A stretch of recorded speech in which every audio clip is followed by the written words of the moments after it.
Welcome, everyone, to It Tastes Different Gaming Appetizers. New sales data has just been released, in Japan, that is, that says Nintendo was the most successful video game of 2021. And this is basically sales data. You know, that's really what this is. It's a sales data in Japan. I don't know why we get this Japan data more than we get data here in the US, but it seems like we're always getting a lot of data out of Japan on game sales. Gaming is, I don't know if you would say it's bigger over there, but I think it's more widely accepted that everybody games over there. It's a little bit frowned upon here in our country, in the US, that adults play video games. It's still got a little bit of stigma on it, but it's not as bad as what it used to be. But in Japan, I think it's just a little bit more accepted that everybody plays games. So over in Japan, they basically released statistics on like number of units sold. So let's kind of go through a few of them real quick and just say the top, we'll do the top 20 real quick. So number one, obviously we just said Nintendo with 9 million units. So 32.98% of the sales revenue in Japan. Followed closely second by Capcom. Not closely. I said closely, but it ain't close. Capcom had 3 billion and Nintendo had 9 billion. I think I said, or 9 million, excuse me, 9 million from Nintendo and 3 million from Capcom. 3 million units sold. That's a huge, huge difference.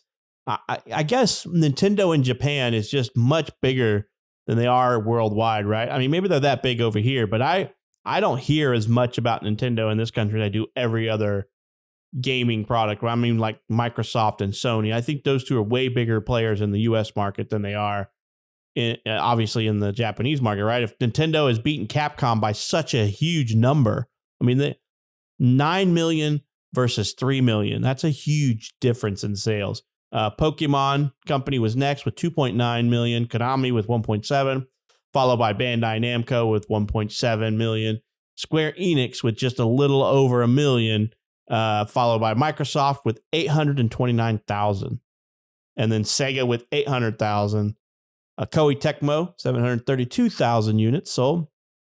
Marvelous, I'm not sure what that game company sells or publishes, 564,000. So Sony Interactive Entertainment, 553,000. A little bit surprising, right? That they're that much lower than Microsoft in Japan on units sold. Now, this is like all units, I'm assuming games and consoles and everything. Electronic Arts with 377,000. Aniplex with 365,000. Atlas with 251,000. NEOS with 202,000, followed by Imagineer at 183,000. Nippon Columbia, 183,000.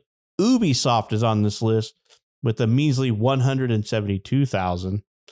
Nippon Ichi Software is 165,000. And finally on the list is Spike Chunsoft with 155,000. Some of these companies, I have no clue what games they make or anything like that, but that's the top 20 companies, just general companies. So Nintendo must be huge over there, a lot bigger than I imagine. Nick, what do you think, man? I mean, I think you follow Nintendo a little bit closer than the rest of us do. Are you aware of their such commanding lead and commanding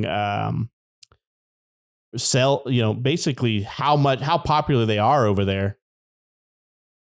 Yeah, I mean, they're a Japanese company, right? I mean, we do have Nintendo of America and Nintendo of Europe, but Nintendo is based out of Japan, and so it is a Japanese company.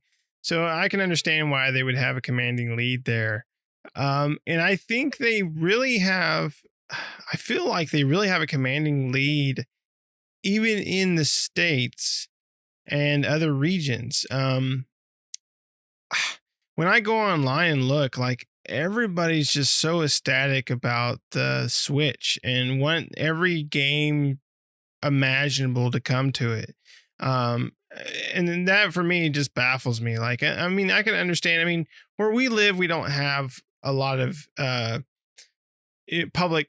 We have public transportation, but not like a state like New York and stuff like that, like a subway station and various things like that, where most of the commute is through other means besides driving a car, right?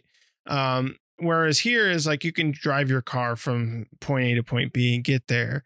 Where other places have more of a commute through subway stations, buses, and various other things like that. A lot of public transportation. So I can understand having some sort of handheld device, but it just seems like everybody wants everything to come to the Switch, and I don't quite understand that. But I understand that in Japan, how Nintendo has always been big in Japan. They're based out of Japan, so I can understand them having that lead. What's really surprising is Microsoft so much higher than Sony. You know, I was expecting Sony to be up towards the top, not the top, you know, not number one, and definitely not number two. I figured there'd be like probably number 2 and 3 would definitely be something else, but somewhere around 4 or 5 would be Sony, and then Microsoft would be towards the bottom. But I was surprising to see that Microsoft was towards the top and that Sony was actually a couple, not even just right below them, but a couple below them, right? That's the most surprising thing to me is, you know, Microsoft has definitely been trying to make a push to the market, to the Japanese market. I don't think they've done anything really I mean, clearly they have done something, but I haven't seen anything personally that really makes me think that they've made a push towards that market. But it seems like Sony's kind of missing out on that market, which I think Sony, even though Sony is a Japanese company, I think their bigger market is here in the US. And I feel like for Sony and for Microsoft, it's this stupid gamer console war crap that we have going on here, right?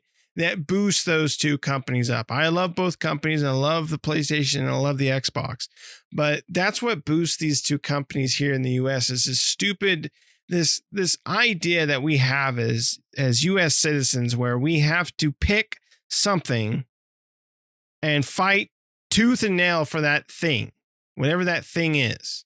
Right? We can't just like various things. And this is not just in gaming in general. This is in a lot of aspects of our lives where it seems like everyone picks a side and that's the side they fight for. And I don't understand that, because for me as a gamer, I like all the different stuff. You know, I like all the different consoles and all the different games, and I don't give a crap if it's on the PlayStation or if it's on an Xbox or if it's on a Switch. I'm going to play it. Right? It doesn't matter to me. I'm going to own them all and I'm going to play them all. I don't pick a side, right? And there might be a console that I play on more than the other. Sure. But it doesn't mean that I negate the other thing. Right. So I can understand how Nintendo, like I said, can be on top there in Japan. Really surprising that Microsoft is as high as they are on the list. But, you know, for us in the US, we really got to get out of this stupid console war crap and just realize that all game companies and all the game companies are striving for the same thing: profits. That's all they are. They don't give a crap that you care about their console, that you're just this biggest fan. They say that, but all they really care about is getting that sweet, sweet cash from you. So don't sit there and be like, oh, I'm for this or for that. Just enjoy everything. Enjoy all aspects of gaming and bring the whole culture of gaming up as a whole, instead of trying to pick sides, right? But as far as what we're talking about, yeah, it doesn't surprise me that Nintendo would be number one, especially in Japan. What about you, Shane? Well, Pat, you got Nick's panties all riled up. Good job. A little bit surprised, but not much. And don't take this as derogatory, but Japan loves smaller things because their apartments and homes are smaller. That's just the way they live. That's one reason the original Xbox didn't sell well. Just one of the reasons, but because it was so freaking massive compared to the PlayStation 2 and Nintendo. They've even said that themselves. 360, they try to keep it down a little bit, but all that did was overheat, and it didn't sell well either. Right now, Series X and S are selling quite well in Japan for a Microsoft console. So that's one reason they're up there. But I am really surprised about Sony being so low. The Switch is novel for Japan. I mean, especially big city life in Tokyo, Shibuya, and all that, where you do a lot of public transit. So that works great because you can take your games and go. Like Pat said, it is definitely more acceptable for adults to play games there than it is here still. It's gotten better. I mean, we're not out drinking, smoking crack, cheating on our wives and girlfriends. We're at home playing games with each other, making really dumbass comments to each other and insults. That's what we're doing. We're not hurting nobody. And it's becoming more acceptable here. But it's still people are like, really? I mean, you're 30, you're 40, shut up. So Japan is definitely on the age thing. It's more acceptable. More acceptability means more people are going to buy. And the Switch being handheld and dock, and it's being so tiny, it's perfect for Japan as apartments. I mean, have you ever seen some Japanese apartments? They're tiny. I mean, my game room is probably bigger than some of them, and I got a small game room. So, I'm not surprised, mostly just because of that reason alone. But the fact that Nintendo's heritage is Japan. I mean, Nintendo is a part of Japan. I mean, if you think of a Japanese game maker, first thing your brain goes to is Nintendo. That's it. Then you could pop off some other ones, but it's always going to go to Nintendo first. It's just Japan is Nintendo. Nintendo is Japan. I mean, one of the places I want to go most is to visit, Nintendo places in Japan, just for that history alone, because, I mean, they are basically responsible for getting me addicted to video games. So you have to explain it to my wife, Nintendo. So I love Nintendo. I'm happy that they're doing well in Japan. I also think the other problem is distribution right now is really rough for a lot of people, especially in the console end of it. The game end of it's been interrupted pretty solid too, because a lot of people work from home during COVID and all this stuff. So, Nintendo's got a home court advantage in Japan. I believe Nintendo produces the Switch in Japan. Sony, a lot of it comes from China, along with Microsoft. So that's a big effect. They have home court advantage because the stuff is being made there. It's a little bit easier. I believe, so don't quote me on that. Actually, Pat, go ahead and quote me on that. Those are big advantages Nintendo has in Japan. So, they have the size, they have home court advantage, they have history. I mean, it's Nintendo. I mean, everybody here loves Nintendo. We may not be the biggest fans or the most critical of their consoles or their games, but we all own Nintendo games, plain simple. I mean, we just reviewed one not too long ago. We're reviewing another one right now, and it's Nintendo. I mean, that's plain and simple. I still am extremely surprised that Microsoft was, about, where was that, Pat, about mid-range on that list, 20? They were actually number 7 on that list out of 20. So they're up in the top 10. That's pretty freaking awesome. Sony, I'm definitely surprised about.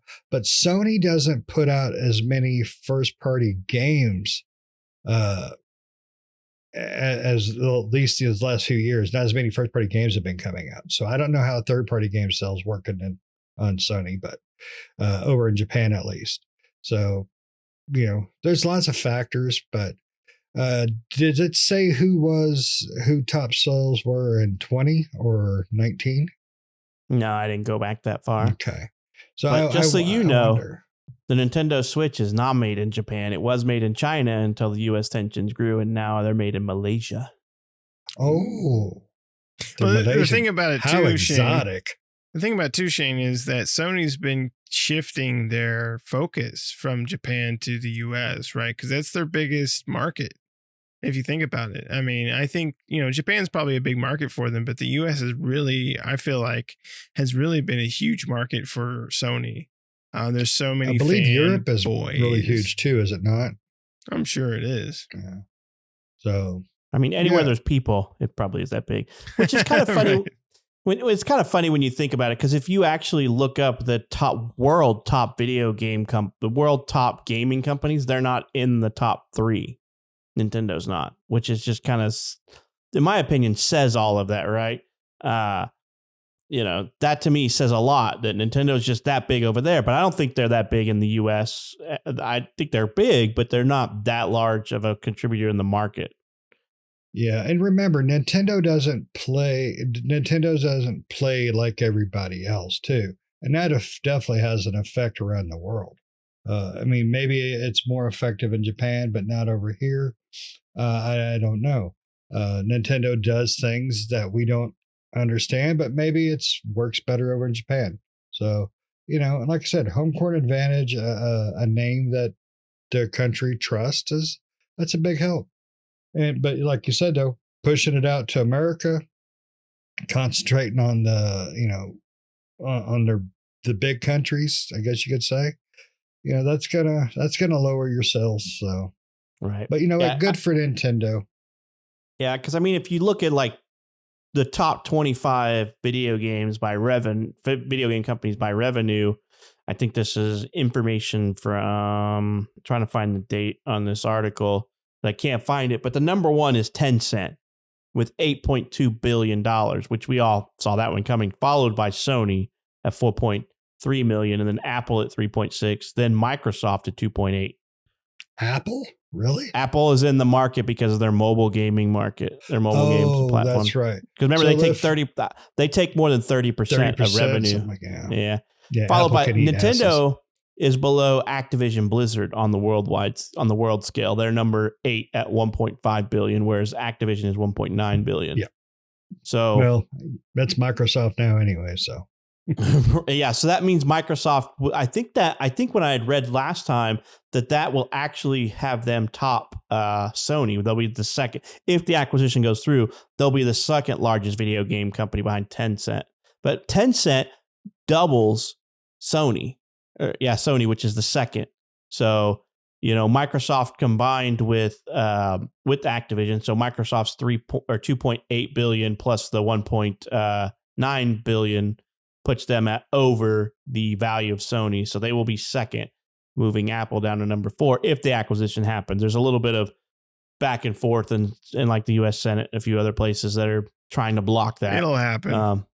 I think it will too. Too much money involved. I think the vote already happened, right? And then the Senate's pushback came after the vote had already been approved. So, I think it's too late now for that. But like I said, on the world scale, to me, it just seemed odd that it was 3 million to 9 million sales. That's a huge difference. I mean, between the first and the second company, video game sales. So I couldn't find the data behind the sales thing that was on the website that we got. So I was trying to find it kind of hard if they were just looking at number of units sold or revenue or what, but it looked like number of units sold.